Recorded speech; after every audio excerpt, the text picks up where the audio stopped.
ও বান্দারা, যারা মা হারাইছে এরা বুঝে মায়ের কি পরিমাণ দাম।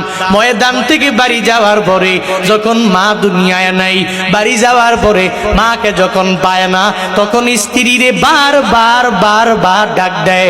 এরপরেও দেখবেন দরওয়াজা খুলতে কি পরিমাণ দেরি হয়। অথচ ছোটবেলায় যখন মা দুনিয়াতে বেঁচে ছিল, একটু ওয়াজ মাহফিল শুনে শুনে যখন বাড়ি যাইতো, ওই মায়ের কাছে যাইয়া ওই দরওয়াজায় করা নাড়তো। একবার যদি ডাকতো, মা তোমার ছেলে বয়ান শুনে তোমার মানিক তোমার দরওয়াজায় হাজির হয়েছে, ও মা তুমি দরওয়াজাটা খুলে দাও। একটা বার বলতে দেরি, মা সাথে সাথে ঘুম থেকে জেগে যায়, দরওয়াজাটা খুলে খুলে এরপরে মা তারে বুকে নিয়ে নিয়ে ঘুমাইতে যায়। ওদিনও এক বক্তার সাথে আমার মোলাকাত হয়ে গেল, কথাবার্তা বলে।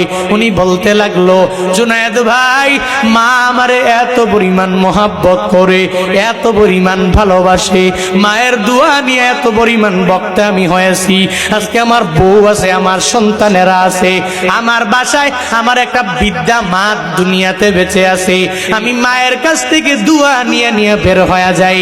আবার আমি মার কাছে যাই, প্রথমে মোলাকাত করি। আমার বউ ঘুমায়, আমার সন্তানেরা পর্যন্ত ঘুমায়, কিন্তু আমার জনম দুঃখিনী মা, ওই মাটা ঘুমায় না। আমি বাড়ি যাওয়ার পরে প্রথমে যখন মারে ডাক দেই, আমার বউ উঠে না, আমার সন্তানেরা উঠে না। আমার মা সঙ্গে সঙ্গে আমায় ডেকে বলে, ও সন্তান আয়, তুই যতই বাইরে থাকো, আমি মা যতই চেষ্টা করি, একটা সেকেন্ড আমার চোখে ঘুম আসে না।